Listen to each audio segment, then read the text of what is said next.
Hey everybody. So what I'm going to talk about in today's video is how to modify your range of stitch length on your machine.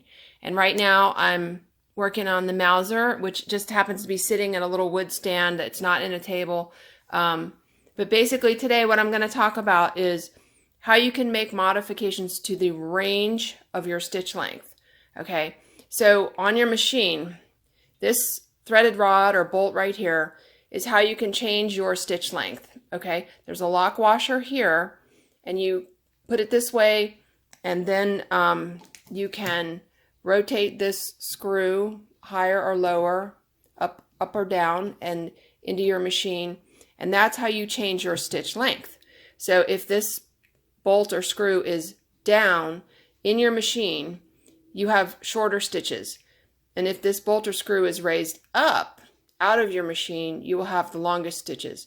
So this will give you from short to long within whatever range your machine is currently set at. And then this is a locking washer, so you want to put this back this direction. It will lock this and keep this from rotating while you're stitching. Okay, how you can adjust the range, not just go from small to medium, but actually change the range, is with these tools. And we're going to do a slight modification in the face here. So for today, you'll need a small crescent wrench, a Sharpie, and a quality hollow ground gunsmithing screwdriver. I prefer the Chapman screwdrivers. And what we're actually going to do is we're going to make a little modification adjustment in the front of your machine in the nose. So basically, when you're stitching, this part here goes up and down. Sorry if it's not in focus. This part goes up and down, and this little thing that I call the nose, which is this part right here, this walks back and forth or rocks back and forth, and that's what makes your foot down here feed your fabric. So we're going to just talk about how you're going to make a modification to this so that then the range is going to be different. And all you need is a simple crescent wrench, a Sharpie, and the Chapman screwdriver. And now what do I mean by range? What I'm saying is this bolt is only so long, and it can only go down so far and up so far. So you're going to go from like the longest to the shortest because this bolt goes up and down. But if you want even longer, you probably can move this block here, and you can go get a slightly even longer stitch, but the whole range will shift. So your shortest stitch will now actually become longer too. So for example, if before you move anything, you're going from like 20 stitches per inch to like 10 stitches per inch. If you make this modification, which I'm going to talk about next, you might be changing, and you might be going from like 15 stitches per inch to like 5 stitches per inch.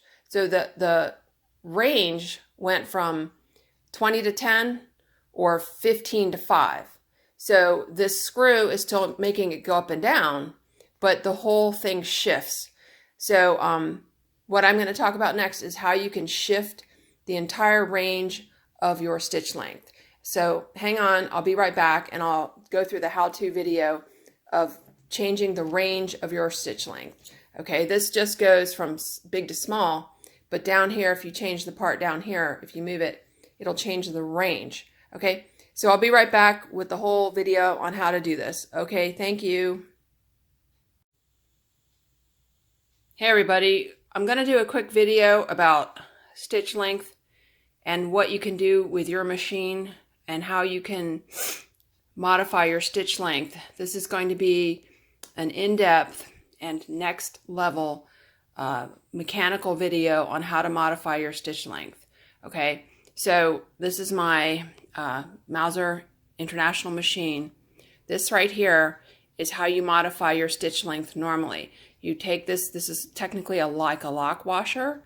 You rotate it this way and you loosen it, and then this screw right here, you would unscrew it so it goes up as high as possible. And the way you know it's as high as possible, sorry about my light, is you look in here, this screw will actually show out down here if it's not as high as possible. Okay, so I'm back with my light looking in the machine. And as you can see, this part right here is going up and down. That's what kind of walks your foot, so to speak. Okay? And then this screw right here, you will see this sticking out below in your machine here. It's the same for all machines. If you see that screw sticking out down here, it means you're getting a shorter stitch length, okay? So right now I have this screw or bolt or whatever you want to call it, threaded rod, as high up as possible so that it's not sticking out down below down here, and that is technically giving me the longest stitch length I can get on this machine. All right, let's come back around to the front real quick. Let's talk about, what is the stitch length. So get my light here. Sorry. So this machine right now, it's just sitting in a little wood stand that I have for working on it. So it's not actually in a table with a motor. So hold on a second. Let me get my light situated. Hold on. Okay. So the stitch length is created when this foot walks. Okay. So I'm going to turn my handle under the machine to 9 o'clock. And you will see that the foot actually lifts up, it moves over to the left, and then it walks your fabric to the right. So that's how your machine forms a stitch. And how that happens is this little piece right here that I refer to as the nose of the machine, which is this little lever of metal right here. It rocks back and forth, and that rocking makes your foot walk, okay? So if you watch, I don't know what the technical terms of these parts are.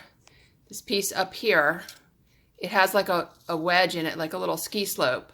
And this piece goes up and down, and it makes this piece here rock back and forth. It is the back and forth movement that makes your foot walk, okay? And so that's how your foot walks, all right? I'm going to kind of give you the short and simple answer.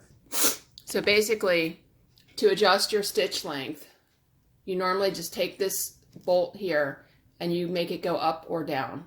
That just gives you from like A to B stitch length, okay? Now, if you want to actually modify your A to B and you want to move it, like, say, just hypothetically, like to another range, like now you want a longer stitch length, you want to change the range.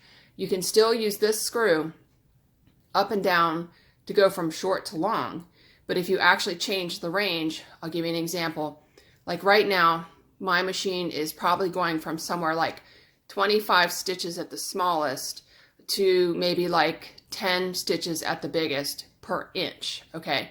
So I have a range now, which is controlled by this screw here, from like, let's just say 25 stitches per inch, which is the smallest stitch, to the largest stitch of 10 stitches per inch. That is a range that is controlled by this screw.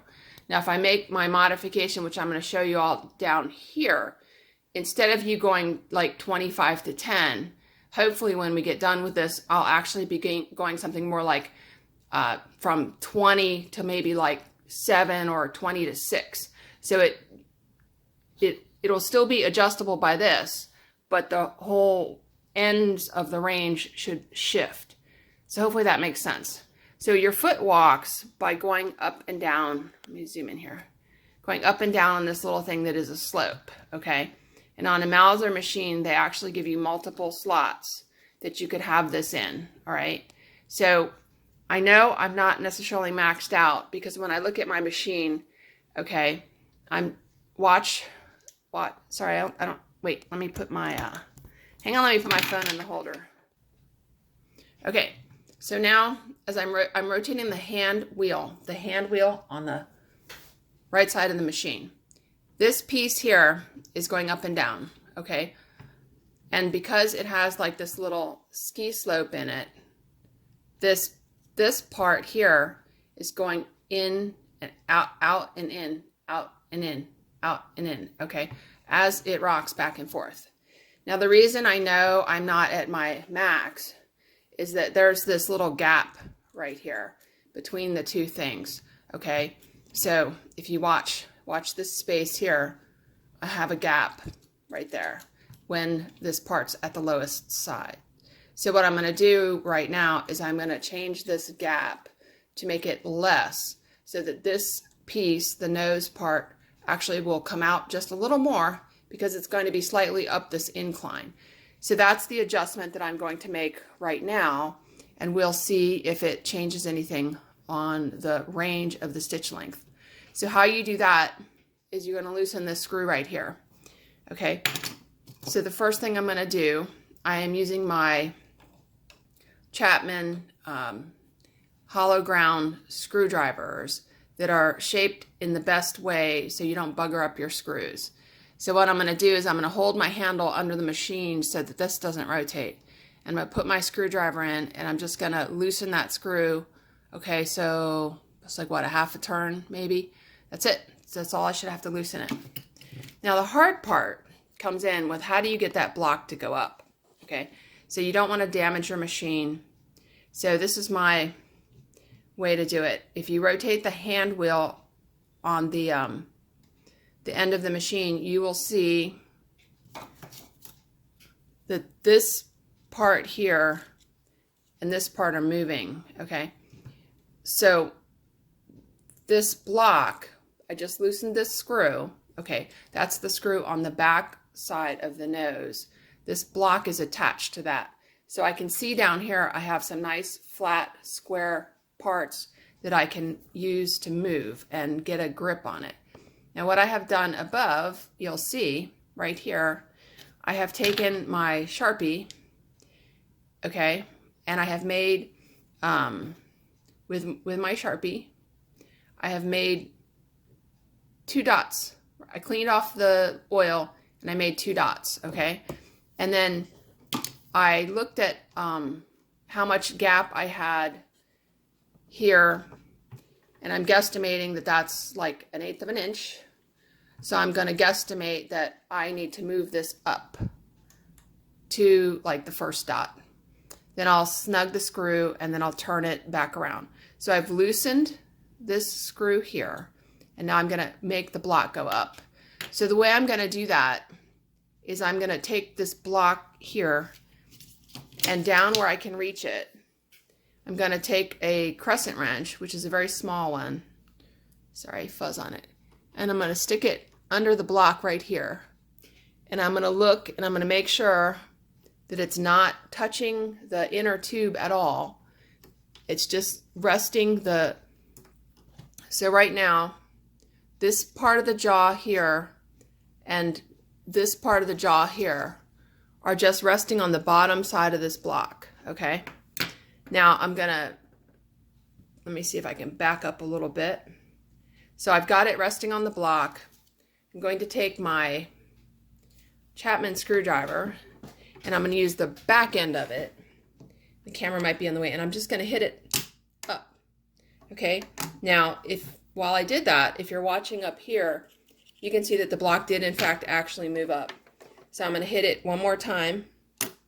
So I'm just using the butt of my screwdriver and I'm hitting the crescent wrench. Okay, so I'm moving it up to the bottom of my first dot. So now, if you look, you can see that it has moved up to the first dot. Okay, I'm gonna just take my screwdriver and I'm holding the handle under the table so it doesn't move. And I'm just gonna snug this just ever so carefully back, just fingertip tight.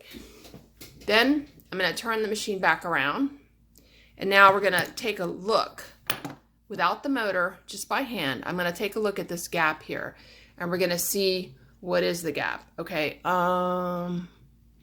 that may be too much. I think it's actually hitting, it's a little too high. It may be hitting that. So I'm going to have to put it down a hair. I don't want anything to hit. So I'm going to rotate it back around. I'm going to take a look at my dot that I have there, study that. I'm going to loosen my screw, which is just fingertip tight, just like a half a turn.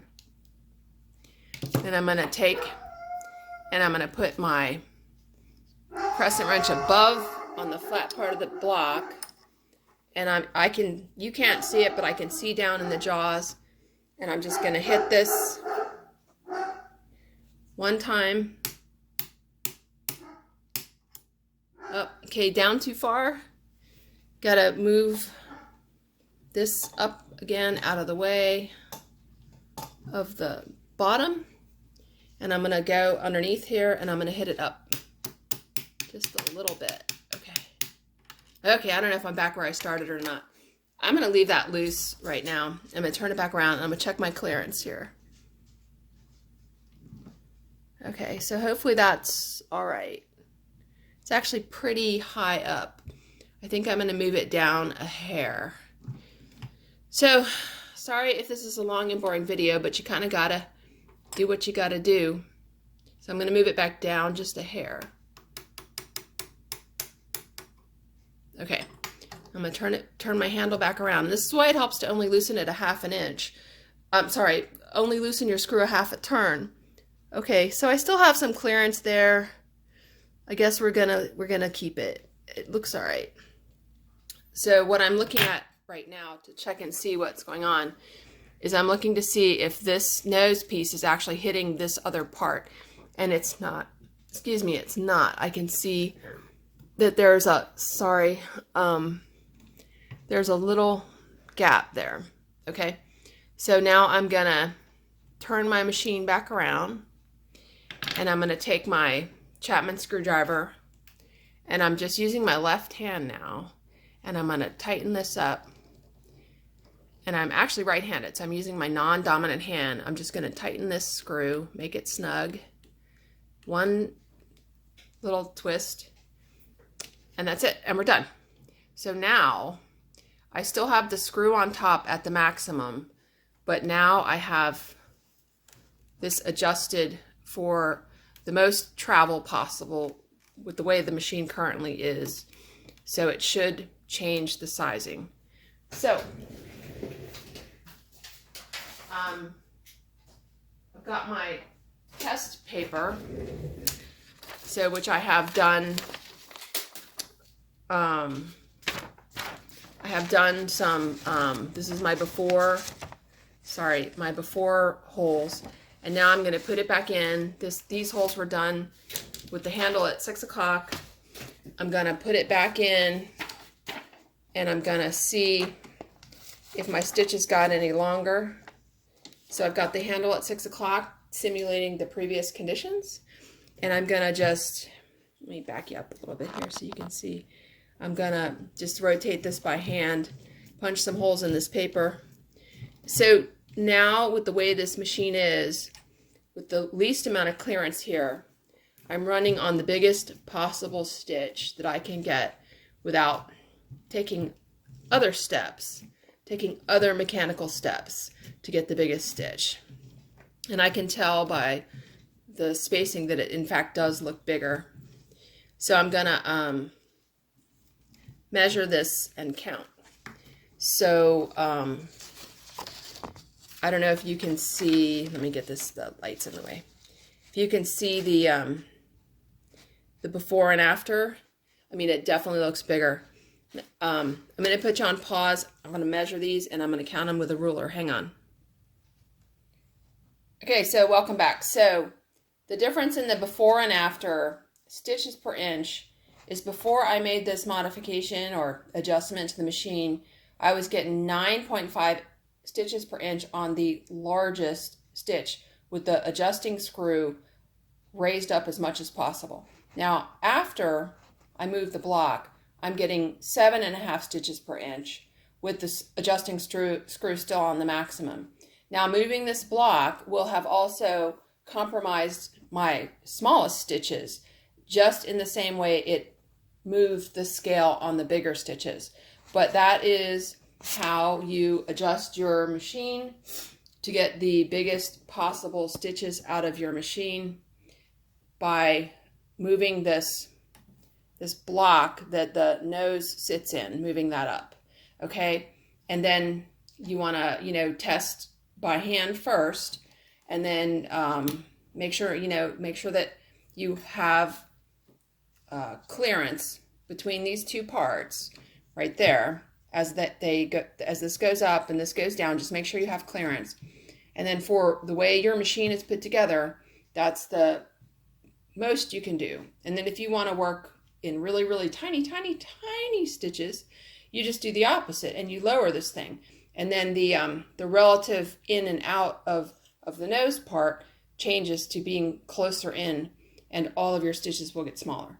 So anyway, hopefully that helps y'all to explain some of the mysteries of how the walking mechanism works. Okay, just demonstrating on my Mauser International machine here, which I absolutely love. Totally great machine. Okay, thanks so much for watching.